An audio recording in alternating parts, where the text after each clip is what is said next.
歡迎嚟到 PR1 網台，大家好，我係你哋嘅主持陳以飛阿飛，大家好。今日咧，我哋網台非常之高興啊！我哋邀請咗香港資深傳媒人、前亞洲電視執行董事及高級副總裁，咁佢2017年咧亦都係加入咗創西電視做總監，就係我身邊嘅葉家寶咧。Hello， 大家好，阿飛你好。係啊，葉先生你好。好，可唔可以咧好親切咁咧，成個訪問過程都可以叫阿 Nick 啊咁樣。咁得啦。係啊，好開心啊，非常之開心。咁今日咧，當然啦，邀請咗阿 Nick 上嚟咧，就係去講下佢嘅傳媒大行之路啊。咁因為我知道咧，據資料顯示啦，咁啊 Nick 咧就1978年咧就加入咗無線電視歡樂今宵，就係做呢一個嘅資料撰稿員啦。咁到其後咧，就係籌辦咗亞洲電視嘅亞洲小姐嘅競選，咁再之後就輾轉又入咗呢一個亞洲電視去工作咁樣啦，就擔任呢個嘅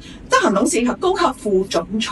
咁啊呢一個過程，我相信大家都好有興趣，同埋我都知道咧，佢係第一代演唱會嘅籌辦人，我哋都可以叫演唱會之父啦喎，係啦，即係阿姚永芳，係啊，都叫做即係我哋策展人啦，演唱會嘅策展人咁，幫咗陳百強啊、林子祥等等嘅巨星去舉辦演唱會，哇！呢一個大家都會好有興趣，究竟你一個傳媒之路啊，你一個媒體之路係點樣係一路走過嚟嘅咧？啊，想問下啦，點解嗰陣時就會無線電視會輾轉加入咗亞視嘅咧？係，其實無線做咗好短時間，之後我入去個港台，跟住我就做演唱會啦，就入咗一間富財製作。嗰陣時咧就富財製作早期搞好多演唱會，搞好多活動啊，又做又拍過電影啊，又做廣告啦，又做好多嘅紀錄片，都係一個好綜合嘅製作公司。咁樣咧就喺1985年嘅時候咧，邱德根先生嗰陣時亞洲電視嘅主席啦，就邱先生佢就覺得，咦？香港即係 TVB 啦，就有香港小姐。我哋亞洲電視點解唔可以辦咧？冇錯，亞洲電視都要亞洲小姐。係啦，佢就覺得亞洲小姐勁過香港小姐，因為亞洲亞洲區係啦，都唔得。咁樣佢嗰陣時好精，因為咧佢覺得靠一啲有人面嘅人去做就更加好啦。所以嗰陣時咧，因為我嗰陣時喺富財製作，就係一間製作公司。咁搞演唱會間製作公司嗰陣時係阿周梁淑怡同埋阿陳家英咧，就係我哋嘅老闆嚟嘅。咁就覺得佢人面多，咁請嘉賓啊、請評委啊，各方面都好好好容易佢可以揾到佢哋。同埋特別係第一屆，都要揾啲號召嘅先得㗎嘛。冇錯。咁所以咧就開展咗亞洲小姐。其實嗰陣時係佢好犀利嘅，因為後期咧內地嗰啲電視台咧就係好中意製播分離㗎嘛。電視台係淨係負責播出嘅啫，製作咧就揾咗出面嘅公司啊或者一啲製作人去負責。我覺得亞洲電視嗰陣時個亞洲小姐係咪都係？佢就換咗俾換咗俾富財製作去做。咁所以由1985年開始咧。我哋就做咗4屆嘅亞洲小姐。嗰陣時其實我哋除咗做亞洲小姐之外，仲有個亞洲太平洋小姐嘅，即係冠軍咧就自然去參加亞洲太平洋小姐。咁到1988年咧，因為阿周太咧就入咗亞洲電視做 CEO。咁嗰陣時阿林柏茵啊、新世界啊嗰啲就入股啦，亞視話好興旺。咁所以咧就亞洲電視咧就自己去做翻亞洲小姐。嗰陣時我哋就入咗去亞洲電視，就繼續參與咗唔同嘅製作啦，就去到亞視嗰度做。咁非常之好啊！咁咧嗰陣時咧，我都想請教下啦，你唔知你會唔會記得翻咧嗰陣時亞洲小姐競選第一屆？有啲乜嘢嘅佳麗喺度？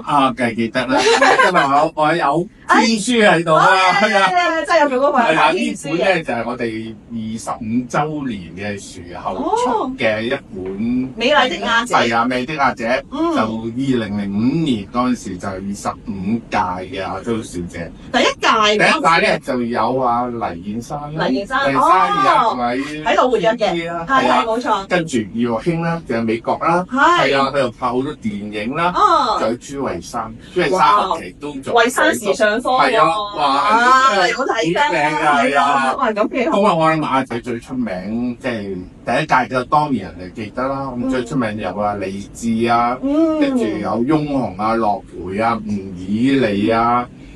好高質素喎，即係陳偉啦，而家嘅陳偉、阿羅琳啦，係啊，李妮啦，咁其實跟住後期啲嘅有韓君婷啦，韓君婷，我哋咧特別在咧，係我嗰時中間咧其實離開過亞洲電視，好多人以為我一路都係喺亞洲電視，我都以為係啊，因為又係製播分離啦，因為喺應該係2010幾年啦，唔係1999年左右，係啊，咁因為嗰陣時又係內地有啲媒體人就做咗管理層，佢亦都係仿效內地嘅製播分離，咁就解散咗成個亞洲電視嘅製作部，嗰陣時負責製作㗎嘛，咁所以我哋全部出去成立公司，我自己就成立咗自己蜻蜓製作公司，所以而家一路都仲喺度嘅。咁嗰陣時咧好奇怪，我哋開咗亞視嗰陣時候咧，就亞洲小姐就停咗，冇做到。因為嗰陣時就出咗有製播分離啦，所以就變更啦。係變更，佢就停咗冇做咁咯。因為冇人再去搞啦嘛嚇。咁佢哋亦都因為嗰陣時咧，亦都經濟可能經歷冇賺盡都難，可能第二個原因係咁啦。咁到2004年，我自己都係嗰陣時，我曾經喺過北京做嘢嘅，突然之間有人收到亞視打電話俾我，就話：喂，阿家寶，你而家做緊咩嘢啊？我話：我去內地翻嚟歸隊，咁就叫我籌辦亞洲小姐。其實嗰一年咧，其實我哋有一個突破嘅2004年，因為以前嘅亞洲小姐其實都係香港小姐啫，香港卡里先生都得嘅。係冇錯。但2004年咧，我哋真係擴大到去一個亞洲區嘅選美，即係大灣區嘅成個中國，同埋亞洲區。亞洲區即係日本啊、韓國啊、所有亞洲國家啊、菲律賓啊、馬來西亞、新加坡啊、台灣地區啊，真正嘅亞洲小姐。係啊，真正亞洲小姐，所以就我覺得我係一個突破點嚟嘅。咁因為再後期好多人都話你啲亞姐好靚，因為內地嘅佳麗質素高。冇錯。就所以我哋有陣時都好多噱頭啦，就曾經有公雪花啦。冇錯，我都想講公雪花嗰一屆咧，點解會突然間想擴闊個年齡層？去到咁，我覺得雪花姨啦，一行出嚟嗰陣時，哇！真係豔殺全場，即係覺得雍容華貴，即係打破咗啲人覺得40歲之後嘅女士係得㗎啦，唔可以啲身材都再咁好，嗰陣時都會咁諗咧。因為咧，我哋嗰陣時覺得，因為 TVB 無線咧，佢哋香港小姐就要去參加環球小姐，咁佢有個年齡上限嘅，好似28歲。係啊，而家都係，而家都係有。咁亞洲小姐咧，後期我哋直情冇咗亞洲太平係小姐啦。咁我做完都冇嘢咯，係咪都係做藝員或者喺演藝界嘅發展？咁所以咧，我哋話點解唔玩一次？因為有好多真係29啊、30幾歲都好靚。係咯，即係我哋呢啲，即係我哋呢啲都想參加嘅。個淑女都好靚㗎嘛，都要參加。係同埋佢嘅人生經歷豐富，點解唔放寬個年齡咧？其實放寬年齡咧，最重要咧，你要有人嚟參加先得嘛。我哋嗰年真係好彩，因為我哋有一個年紀好細嘅，係台灣人16歲，有一個咧就花姨啦，47歲嘅好大 contrast，然之後跟住有個好靚嘅楊恭如，哇有得玩啊！咁所以嗰年就真係好犀利啦。有嗰段時間係亞洲小姐嗰個風頭係冚過我諗嗰一屆真係個 noise 好犀利，因為日花姨真係都百變啊嘛，因為佢日日都有備而戰去參加嗰個記者招待會，所以次次都成為頭條。所以通常呢啲年齡層咧，我哋就要傾盡全力去最後一搏㗎嘛，咁所以就會有咗好多傳媒嘅話題啦咁樣。咁嗰陣時舉辦亞姐，咁有冇啲有啲趣事可以講下？其實都多㗎，有嗰陣時你知啦，亞姐啦，都有啲勾心鬥角㗎嘛，有啲放痕粉，攞啲衫啊，哇！真係有啊！我以為電視先聽到。係啊，呢個真係電視風雲嚟嘅，亞姐風雲啊！好 juicy 嗰啲亞姐。跟住咧，就我覺得最特別咧，就係2004年嗰年，我哋變咗亞洲小姐。我嗰陣時真係喺中國內地有好多賽區，唔同喺東北賽區啊、華南賽區啊、華東賽區啊、西北賽區啊，咁樣咧差唔多全國都有賽事。我哋其他國家亦都佢有自己嘅賽事，推派佢嘅冠軍嚟到參加我哋亞洲小姐。所以嗰年開始啦，我哋真係好睇，因為有民族服裝睇啦，又有佢一個文化交流嘅，好好嘅。仲要我哋喺電視嗰度你可以睇，通常呢啲都係嗰啲環球小姐啊，即係可以睇到更多元化民族嘅嘢啦。所以我哋嗰陣時可以講話亞洲小姐係全球嘅第4大選美城市。係，即係所以都係即係叱咤啦，叱咤風雲。所以因為第一屆開始我做亞洲小姐啦，所以人哋就叫我做，一路做到我離開亞視為止。亞姐之父，好犀利嘅真係呢個度。我哋而家正想籌備一個亞洲小姐嘅 reunion， 真係同埋我哋亞洲小姐選咗出嚟之後，我哋仲有個人稱序，就係因為去做慈善工作嘅，我哋希望即係回饋翻社會。咁有冇咧即係諗過啦？因為而家亞視啦，即係亞姐啦，都仲會繼續去選嘅，係啦。咁但係不過我知道咧，即係葉生 Nick 啦，咁你已經係即係離開咗，係啦。咁但係啦，都輾轉之間，你又會去咗創世電視嗰度做總監。係，因為我只係叫基督徒。咩契機？係啦，所以嗰陣時啱啱創世電視就搬廠嘅，又去咗觀塘牛頭角嗰度。咁佢哋咧就唔係好知成個電視台運作應該點嘅，有佈局啊。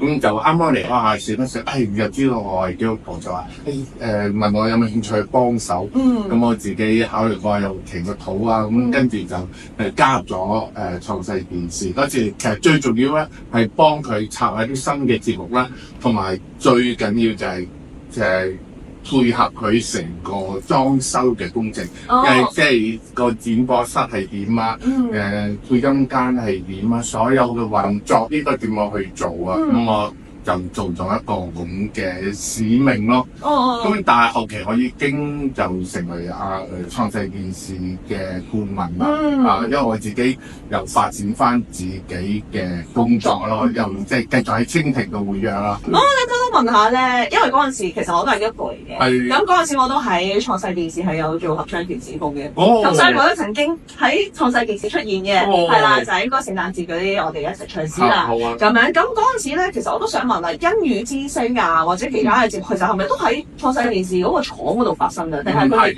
因為其實創世電視係一條24小時嘅電視頻道嚟嘅。咁佢喺 MyTV同埋 YouTube Channel 睇到啦。咁但佢而家仲有節目喺翡翠台睇到，星期六下晝一個單節目《地球大神秘》。